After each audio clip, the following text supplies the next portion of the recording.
ar entra no compressor de um ciclo de ar padrão ideal de Brayton a 100 kPa. A temperatura de entrada da turbina é de 1.400 kelvins. A relação entre as pressões é igual a 10. A vazão volumétrica é igual a 5 metros cúbicos por segundo. Determine a eficiência térmica do ciclo, a razão de trabalho reverso e a potência líquida produzida em kilowatts. Podemos ver aqui o diagrama esquemático e o diagrama TS com os dados fornecidos. Então temos aqui a pressão e temperatura do ponto 1. A pressão é de 100 kPa e a temperatura é de 300 kelvins. Então esse ar é conduzido para o compressor, cuja relação de pressão é igual a 10. O ar é comprimido e encaminhado para o trocador de calor, que recebe o calor de uma fonte externa, elevando sua temperatura para 1.400 kelvins. Em seguida, o ar aquecido é enviado para a turbina, na qual há o processo de expansão, onde há a geração de trabalho. Após a turbina, o ar é conduzido para um trocador de calor, onde há rejeição para a fonte fria. Então, esses processos podem ser indicados aqui no diagrama TS da seguinte maneira: o processo de compressão isoentrópico, de 1 até 2, o processo de fornecimento de calor de uma fonte externa, então aqui é o calor que entra. Esse processo ocorre a uma pressão constante de 1.000 kPa. Esse valor da pressão é conseguido multiplicando a relação de pressão pela pressão do ponto 1. Em seguida, há o processo de geração de trabalho, que ocorre a entropia constante. Então, obtém-se aqui o trabalho de 3 a 4. Ao sair da turbina, há a rejeição de calor para o meio a baixa temperatura. Nós temos aqui o fluxo de calor que sai em um processo de rejeição de calor a pressão constante. Para aplicar as equações de balanço, nós devemos adotar as seguintes considerações.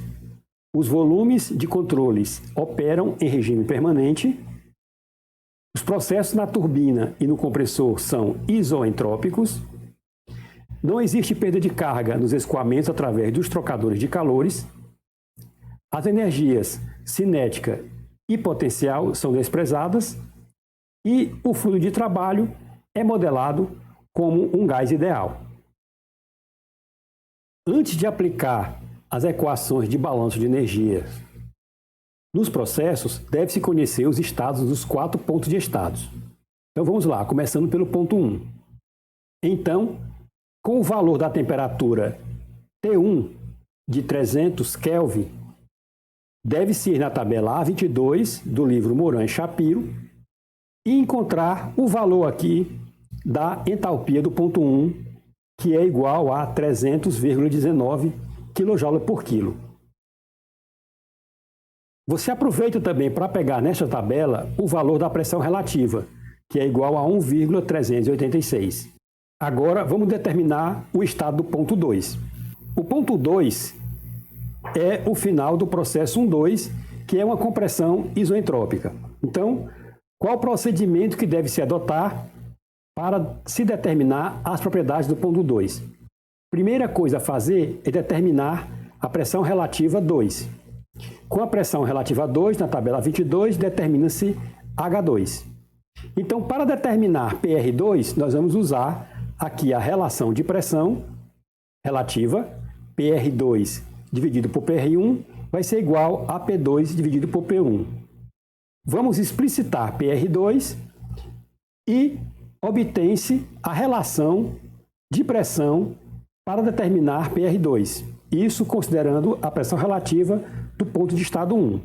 Substituindo-se os valores conhecidos, obtém-se que PR2 é igual a 13,86.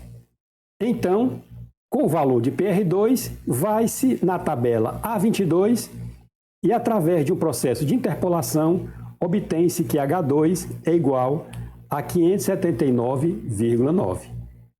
Vamos agora determinar o ponto 3. Com o valor de T3, que foi dado no enunciado, que é 1400 Kelvin, vamos na tabela A22 e encontramos que H3 é 1515,4 kJ por quilo e PR3 é 450,5. Assim, nós estamos aptos a calcular as propriedades do ponto 4.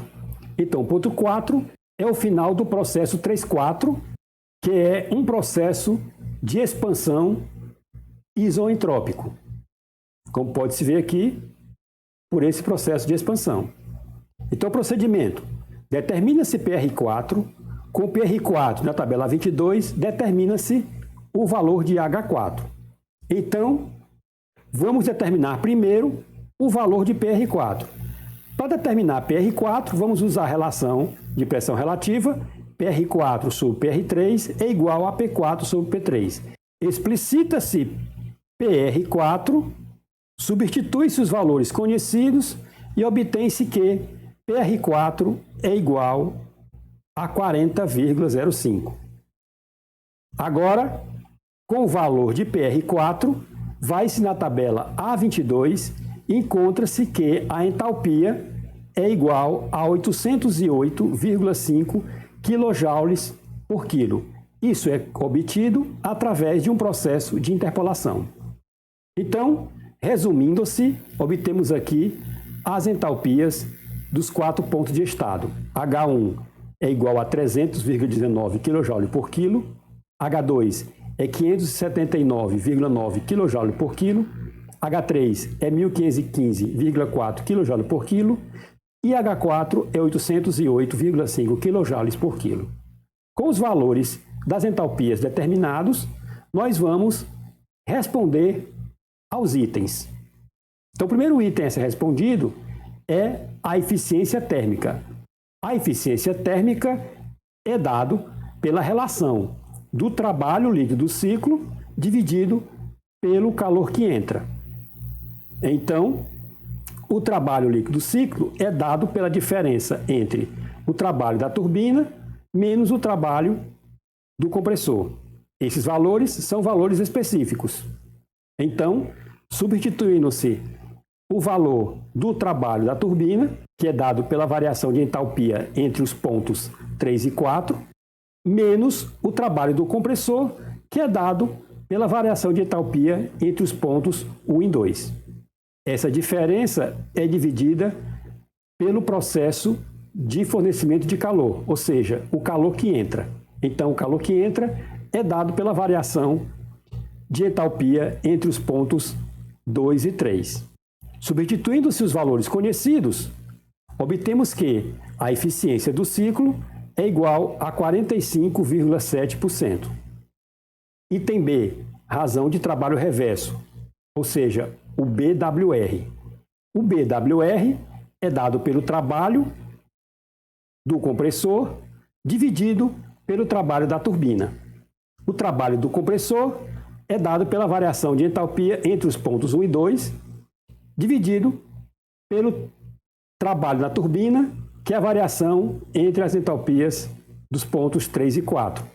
Substituindo-se os valores conhecidos, obtém-se que o BWR é 39,6%. O item C pede a potência líquida desenvolvida em quilowatts. A potência líquida desenvolvida em quilowatts é dado pelo trabalho líquido do ciclo específico multiplicado pela vazão mássica. Então, nós conhecemos todos os valores de entalpias do ciclo, só falta conhecer aqui o valor da massa. Então, desenvolvendo esta equação, obtém-se aqui que o trabalho do ciclo é igual à vazão mássica multiplicado por 427,2 kJ por quilo. Agora, nós temos que determinar o valor da vazão mássica. O valor da vazão mássica é dado por esta equação. Nós conhecemos aqui a vazão volumétrica, que foi dada. A vazão volumétrica é 5 metros cúbicos por segundo. Nós devemos determinar o volume específico V1. Para determinar o volume específico, vamos fazer uso da equação do gás ideal para o ponto 1. Então, P1V1 é igual a RT1. RT1 é R barra, que é a constante universal dos gases, dividido pela massa molar do ar. Então, explicitando-se aqui o valor de V1, obtém-se que V1 é dado pela constante do ar, multiplicado por T1, dividido por P1. De posse do valor da constante universal dos gases e do valor da massa molar do ar, substitui-se na equação, fazendo-se as devidas transformações de unidade,